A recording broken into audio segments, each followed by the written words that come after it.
As you know, yesterday the Russians blew up another dam upstream to keep the levels of water in the Inhulets River high and force the Ukrainians to put their counteroffensive on hold. Such desperate measures are not surprising. The Kharkiv counteroffensive has already damaged the reputation of the Russian Ministry of Defense because they missed an attack that even military bloggers have been warning about for weeks if not months.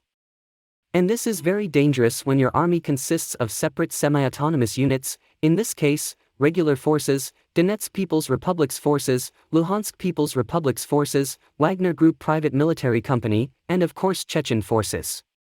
Russian military heavily relies on professional and powerful Chechen units, so it was a huge blow when Chechen leader Ramzan Kadyrov critiqued the Russian Ministry of Defense for its lack of situational awareness and accused it of creating the facade of success.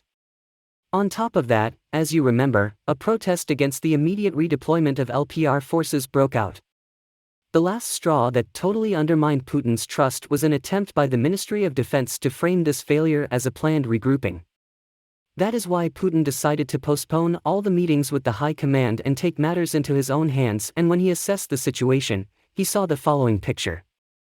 The front line in Kharkiv continues collapsing because of the weak defense, the LPR start to protest, the Ukrainians are reinforcing the Zaporizhzhia front line at a very rapid pace and probably planning another attack, and the Kherson front line is on the verge of collapse. Only the eastern front line is stable, largely due to the Chechens, but now the Chechens basically threaten to refuse to fight if the situation does not improve on other fronts, which means that the whole Ukrainian operation can turn into a complete catastrophe. So, in order to stop the immediate collapse and simultaneously buy themselves more time, the Russians do the following. Firstly, they hit the Kharkiv thermal power plant, which caused a blackout and significant logistical complications in reinforcing the Zaporizhzhia front line, which bought the Russians more time to reinforce the region because obviously this is not a one-stage process, it is a gradual process and the Russian defense here becomes a little bit stronger every day. Secondly, they needed to deal with the LPR. So, in order to stabilize the front line, they sent some reinforcements to Lyman and Yampol, and in order to localize the problem with the protests, Russian occupation authorities shut off mobile internet in the region.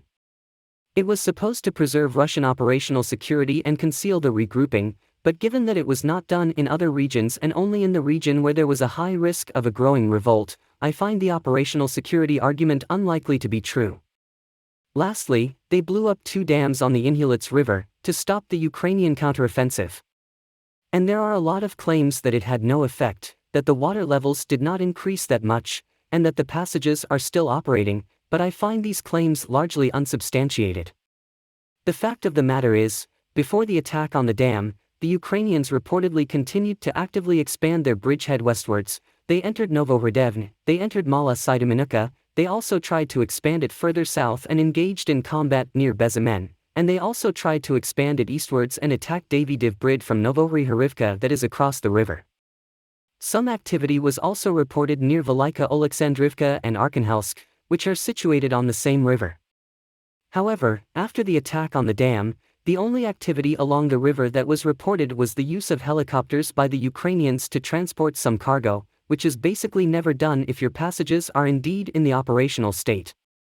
So, the Ukrainian counteroffensive was significantly affected by the increased water levels. However, I have good news as well. Previously, I estimated that the Russians have enough resources for a counterattack, but it seems that they don't. If you are against the invasion of Ukraine and want to support the work that I am doing, consider making a purchase in the online store UA Supporter. Here you can find a lot of products with Ukrainian symbols, to not only show your support for this channel, but also for Ukraine.